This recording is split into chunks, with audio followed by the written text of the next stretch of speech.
El 24 de mayo de 1941 a las 6 de la mañana, entre Islandia y Groenlandia, 4 siluetas emergen de la nieve.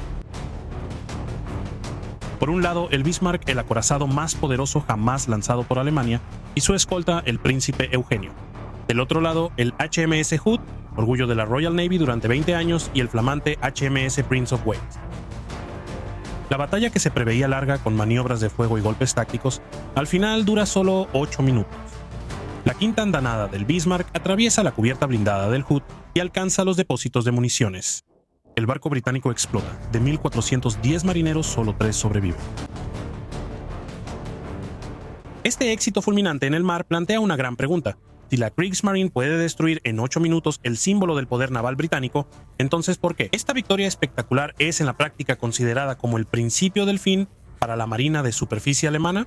¿Cuál fue la eficacia real de esta última y por qué desapareció de los mares tras esta victoria? Eso es lo que vamos a ver hoy. Y esto con el apoyo de World of Warship, cuyo evento Caza al Bismarck está disponible en este momento por el 85 aniversario de la desaparición del barco. Y de hecho, gracias a la seriedad de su trabajo histórico, voy a poder apoyarme en imágenes del juego para ilustrar este documental. Y para descubrirlo, el enlace está en la descripción y hablaremos del evento un poco más adelante en el video.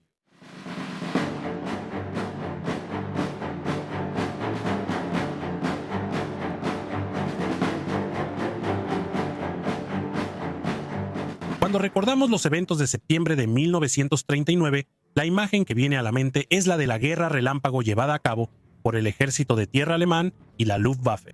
El papel desempeñado por la Kriegsmarine queda completamente oculto y tal vez sea mejor así, ya que su entrada en la guerra fue francamente laboriosa. Así hay que saber que la Marina alemana, al 3 de septiembre de 1939, es una enana comparada con esas dos potencias adversarias que son la Marina Nacional Francesa y la Royal Navy británica. La Kriegsmarine solo puede alinear 2 acorazados modernos, 3 acorazados de bolsillo, que fueron diseñados inicialmente para eludir el Tratado de Versalles, 2 cruceros pesados, 6 cruceros ligeros y 21 destructores. Frente a ella, las 2 grandes marinas aliadas europeas, que son la Royal Navy y la Marina Nacional Francesa, suman 22 acorazados, 8 portaaviones, de los cuales 7 son británicos, 22 cruceros pesados, 6 cruceros ligeros y 253 destructores. Solo tomando en cuenta los escoltas, los alemanes sufren entonces una proporción desfavorable de 12 contra 1. Y no es solo una cuestión de números, ya que los aliados cuentan con 8 portaaviones, mientras que los alemanes no tienen ninguno en servicio, lo que priva a la Kriegsmarine de toda capacidad de aviación embarcada y por lo tanto de reconocimiento de largo alcance y cobertura aérea, más allá del alcance de los cazas basados en tierra. La proporción de submarinos, 141 aliados de los cuales 79 son franceses contra 57 alemanes, es un poco menos desfavorable para Berlín, y esto en realidad les jugará algunas malas pasadas a los aliados más adelante en la guerra. En resumen, en septiembre de 1939, la Kriegsmarine no estalló a la altura ni frente a la Marina Nacional, ni frente a la Royal Navy, y mucho menos ante las fuerzas combinadas aliadas. Pero entonces, ¿qué pasó y cómo logró la Kriegsmarine enderezar el rumbo hasta el punto de hundir uno de los buques insignia de la Royal Navy? Pues bien, la respuesta se resume en una sola letra: Z. Ese es el nombre del programa naval masivo aprobado por Hitler en enero de 1939, el Plan Z. Su objetivo es claro: dotar a Alemania de una flota de superficie capaz de desafiar a la poderosa Royal Navy en alta mar. Así es como están previstos para finales de 1944, 10 acorazados, 4 portaaviones, 15 acorazados de bolsillo, 5 cruceros pesados, 44 cruceros ligeros y más de 60 destructores y 249 submarinos. En resumen, es un proyecto faraónico que habría convertido a Alemania en uno de los gigantes de los mares mundiales. El problema es que el calendario prevé una finalización a finales de 1944 y que la guerra estalla así 5 años demasiado pronto para la Kriegsmarine. Y eso es importante porque condiciona toda la doctrina alemana que seguirá.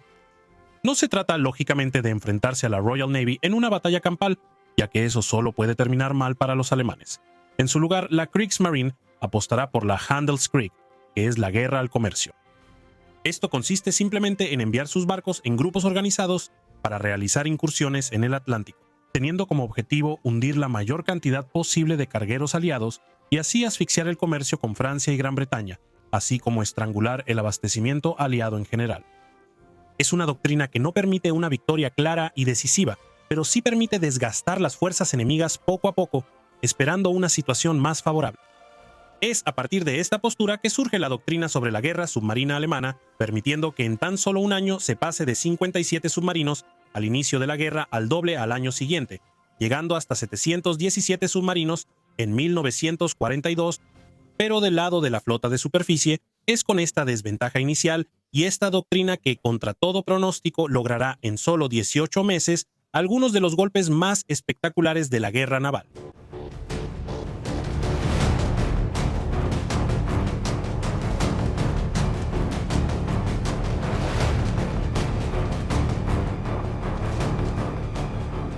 Mientras permanece discreta durante los primeros meses de la guerra, la Kriegsmarine demostrará audacia en abril de 1940, cuando se encuentra en el corazón de la Operación Weserübung, con el objetivo de ocupar Noruega y Dinamarca por sorpresa en una sola noche. Nada menos que eso. El 9 de abril de 1940, casi toda la flota de superficie alemana zarpa en 5 grupos simultáneos para apoderarse de Noruega y Dinamarca en una sola noche. Sobre el papel, la apuesta roza la locura frente a la Royal Navy, que en ese momento es la primera flota del mundo, y el propio Hitler calificará el asunto como la operación más audaz de la historia contemporánea de la guerra. Y sin embargo, contra todo pronóstico, funciona. Dinamarca cae sin contratiempos y 4 de los 5 objetivos noruegos se logran en la mañana. Solo Oslo, que es la capital noruega, resiste. La antigua fortaleza costera de Drøbak hunde el crucero pesado alemán Blücher en el paso de acceso hacia la capital. Y ese retraso de unas horas permite al rey Haakon, al gobierno noruego y a la reserva de oro noruega huir y ocultarse. Por su parte, la Royal Navy, inicialmente tomada por sorpresa, contraataca al día siguiente en Narvik, primero con sus destructores y luego 3 días después con el acorazado Warspite apoyado por el portaaviones Fortune. En 4 días, los 10 destructores alemanes desplegados contra Narvik, es decir, la mitad de la fuerza alemana, son simplemente destruidos. Al final, gracias a su marina y a las divisiones que transportó, los alemanes mantienen el control de Noruega, lo que representa un éxito estratégico mayor, especialmente para una marina con tan pocos efectivos, y que les va a ofrecer las bases avanzadas de Trondheim, Bergen y, más tarde, Narvik, hacia el Atlántico. Pero este éxito es costoso. Pierden la mitad de su flota de destructores, un acorazado, mientras que la mayoría de los grandes buques resultan dañados y enviados a dique seco por al menos varias semanas. La Kriegsmarine aprende la lección y tiene que improvisar una doctrina. La batalla frontal simplemente no es posible frente a la Royal Navy. Entonces, el gran almirante Raeder despliega la doctrina de Handelskrig mencionada un poco antes. De junio de 1940 a marzo de 1941, los acorazados Scharnhorst y Gneisenau hunden cerca de 250.000 toneladas de mercancías aliadas, e incluso mandan al fondo al portaaviones británico Glorious, que es hundido a cañonazos, es decir, por disparos de superficie, lo cual es un hecho particularmente raro. En resumen, en este punto, la flota de superficie alemana lleva a cabo este combate que ningún marinero de 1939 se había atrevido a imaginar. Y es en esta trayectoria ascendente que el gran almirante Raeder decide, en la primavera de 1941, jugar la carta más grande de la Kriegsmarine, enviar al Bismarck.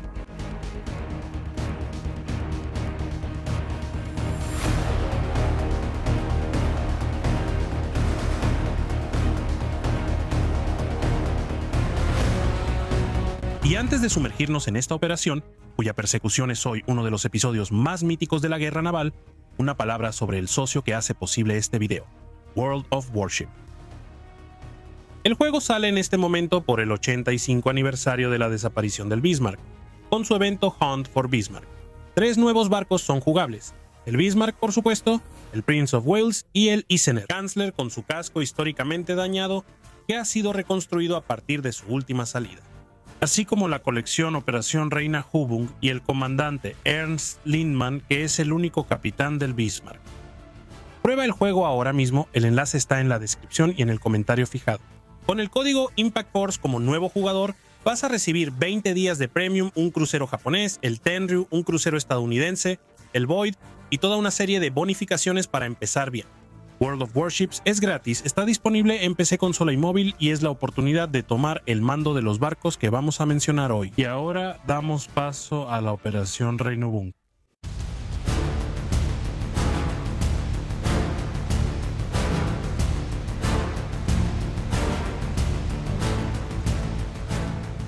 El almirante Lutyens, que debe hacerse a la mar al mando del Bismarck, le pide a Raeder que espere al Tirpitz y al Scharnhorst para combinar 3 o 4 grandes barcos, con el fin de unir tanto la fuerza como el efecto sorpresa de verlos aparecer en el Atlántico. La exigencia es coherente con la doctrina de Handelskrieg, pero, sorprendentemente, Raeder rechaza esta demora. Él considera que hay que mantener la presión sobre el Atlántico, sin esperar. Así es como el 19 de mayo de 1941 el Bismarck y el príncipe Eugenio zarpan. Y es en ese momento cuando un primer avión, el primer contratiempo, va a venir a perturbar la maquinaria alemana. Cuando al día siguiente el grupo de barcos alemanes es avistado por un crucero sueco neutral que sin embargo transmite la información al agregado militar noruego exiliado en Estocolmo. Este informa a los británicos y desde el 21 de mayo el almirantazgo británico sabe que algo se está preparando. El efecto sorpresa, que sin embargo es clave en esta doctrina, ya está comprometido sin que los alemanes sean conscientes de ello. Aún más grave, el 21 de mayo los dos barcos fondean en Bergen, Noruega, para una primera parada logística. El príncipe Eugenio completa su carga de combustible, pero el Bismarck no lo hace, ya que no se había previsto ningún reabastecimiento para él. Y esta omisión logística es en realidad una falta grave. Las 1000 toneladas de combustible que el Bismarck no carga en unos días le harán muchísima falta. Por parte británica se da la alerta y la maquinaria se pone en marcha. El almirante Toby, jefe de la Home Fleet activo en el sector, hace zarpar al HMS Hood y al HMS Prince of Wales hacia el estrecho de Dinamarca, bajo las órdenes del vicealmirante Holland. Él mismo abandona el fondeadero británico de la bahía de Scapa Flow, con el poderoso HMS King George V y el portaaviones Victorious. La gran cacería ha comenzado.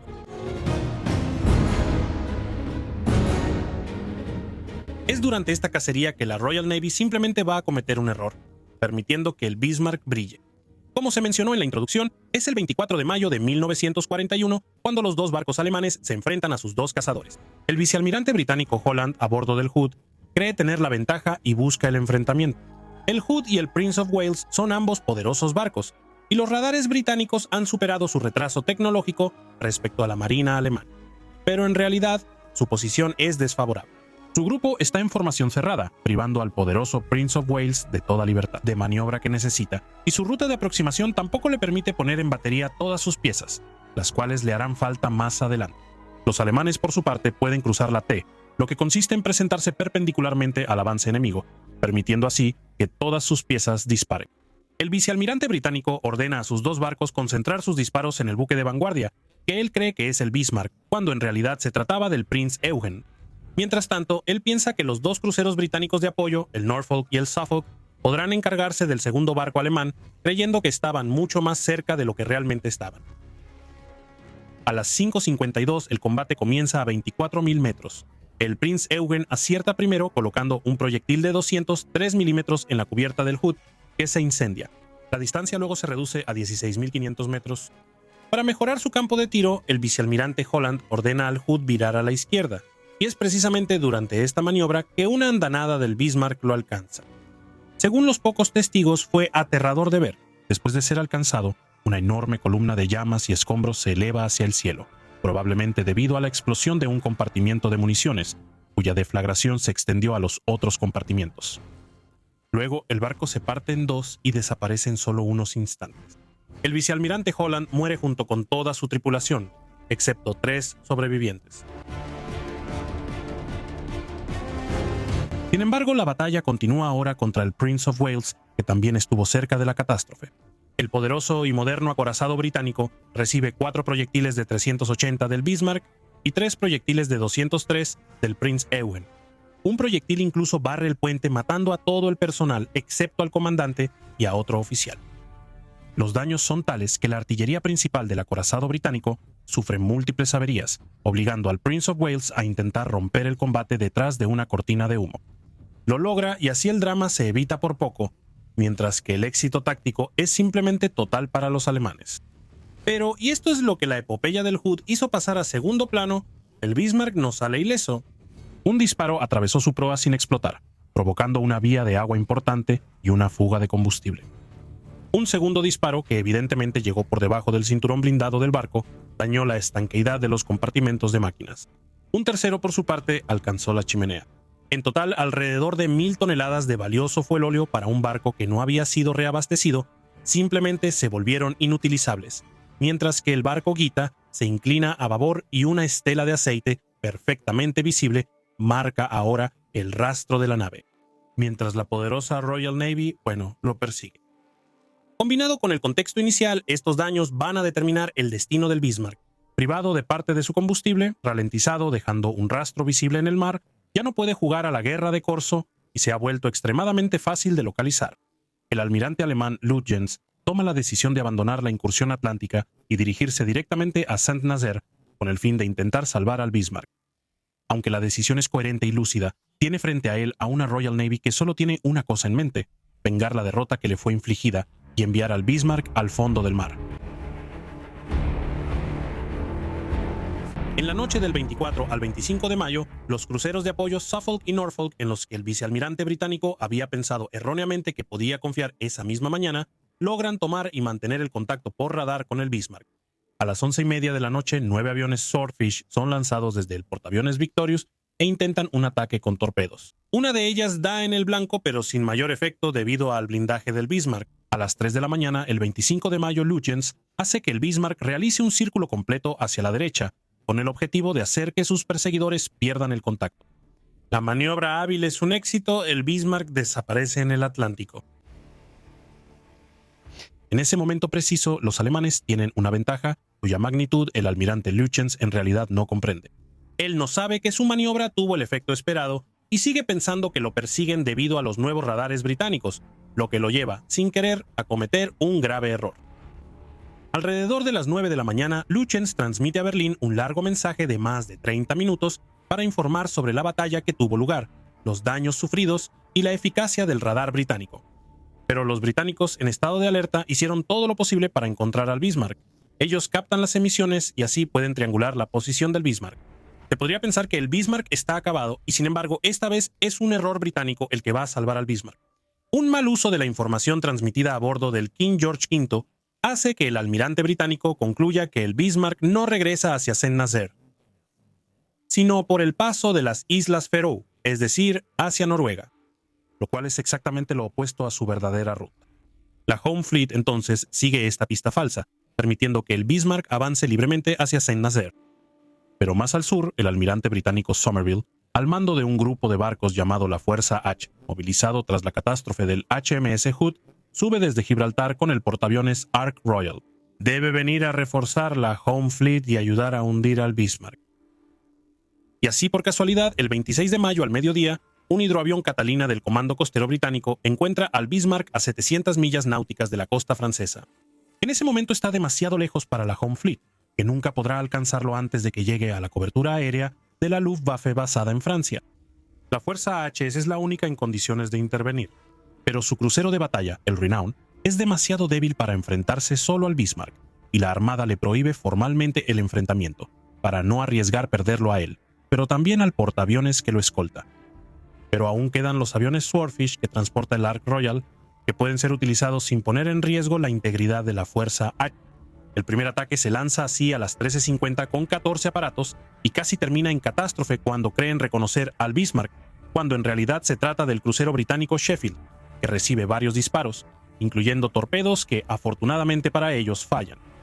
Después de una reunión informativa y de reorganizarse, se lanza un segundo ataque británico a las 20:55. Esta vez los pilotos están listos y son 15 aparatos los que despegan. Los Swordfish británicos, que son biplanos, vuelan muy bajo sobre un mar agitado para limitar los daños que puede causar la artillería antiaérea del Bismarck. Bajo la lluvia y lo más cerca posible del barco alemán, los pilotos británicos lanzan sus torpedos, de los cuales 2 alcanzan al Bismarck. El primero, como en el caso del Sheffield, no tiene efecto, pero el segundo es devastador, ya que explota en el aparato de gobierno, justo cuando el buque estaba en plena maniobra. La consecuencia es desastrosa para el barco alemán, ya que el timón se queda atascado a 15 grados a la izquierda, el compartimiento del timón se inunda de inmediato, mientras que todos los intentos de desbloquearlo fracasan. Combinado con los efectos climáticos, el Bismarck adopta a la fuerza una posición que lo envía directamente hacia sus perseguidores. El barco simplemente ya no puede maniobrar y por lo tanto ya no puede huir. A las 21:05 Lütjens informa a Berlín sobre su posición y situación. A las 23:40 llega el mensaje: el buque ya no puede maniobrar. Lucharemos hasta el último proyectil.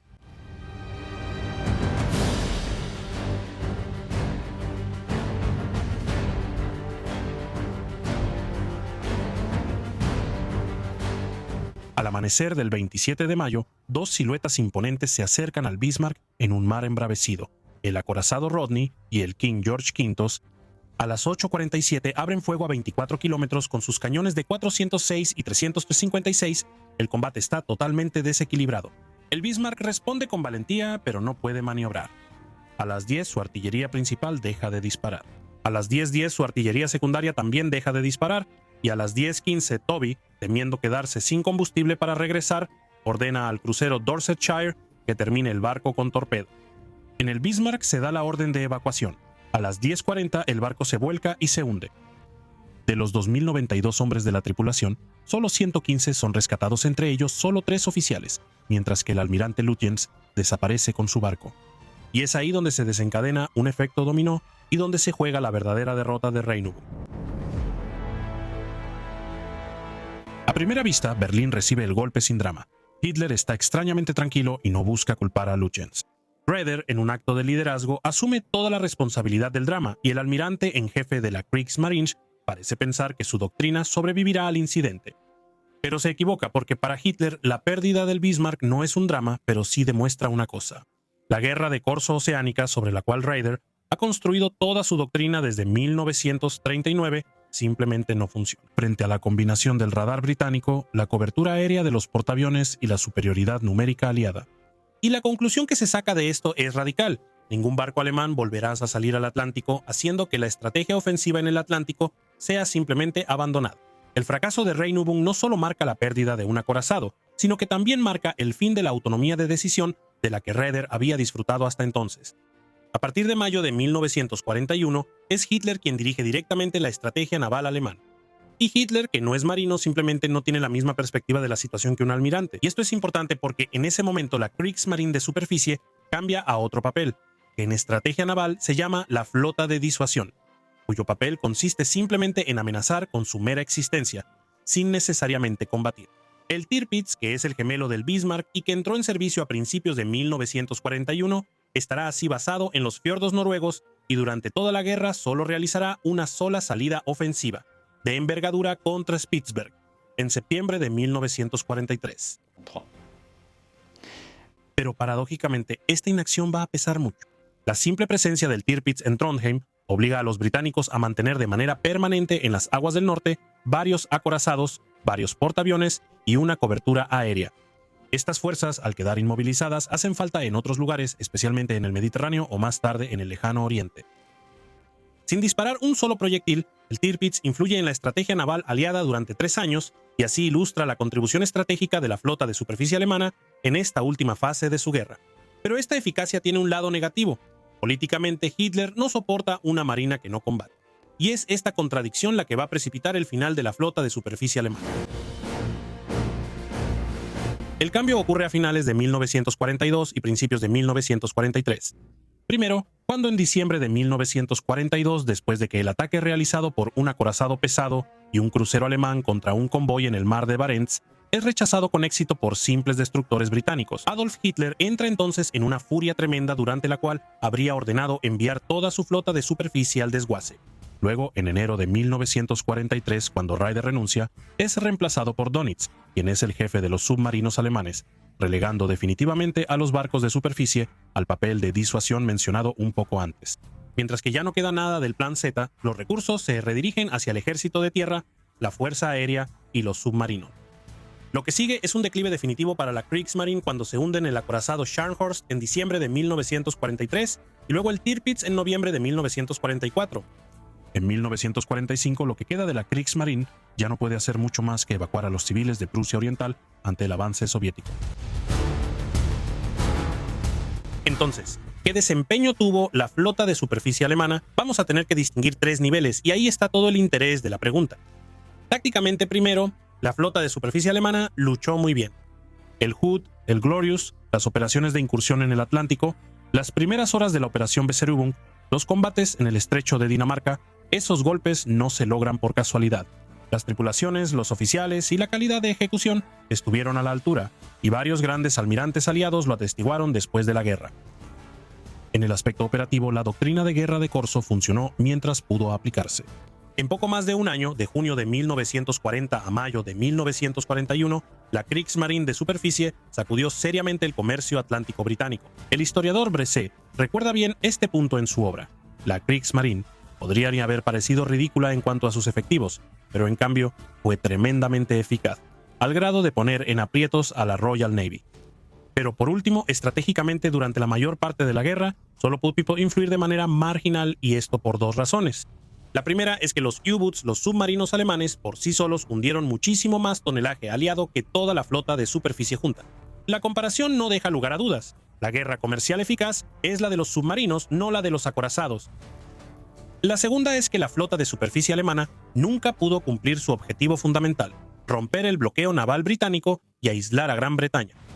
Construida demasiado tarde, en inferioridad numérica permanente y sin portaaviones, simplemente no podía lograrlo. Aunque pudo influir simplemente por su existencia, la pérdida del Bismarck marca, sin quererlo, un punto de inflexión en el uso de la flota de superficie, que después quedaría como una amenaza fantasma antes de simplemente, poco a poco, perder sus garras. En resumen, la Kriegsmarine fue al final de cuentas una marina tácticamente honorable, a pesar de contar con pocos efectivos, operacionalmente audaz, pero estratégicamente marginal. Fue una flota de superficie que, como lo predijo Ryder desde septiembre de 1939, supo morir con honor. Y si la historia de esta casa final del Bismarck te ha interesado, no olvides echarle un vistazo al enlace de World of Warship en la descripción. Si te gustó este documental, ya sabes lo que tienes que hacer. Dale like, suscríbete activando la campanita y en general comparte tus comentarios y opiniones en la sección de comentarios. Los leo todos, como ya saben. Termino con una pregunta para ustedes. ¿Saben por qué Francia no defendió París en junio de 1940, no? Pues bien, la respuesta está en el siguiente documental.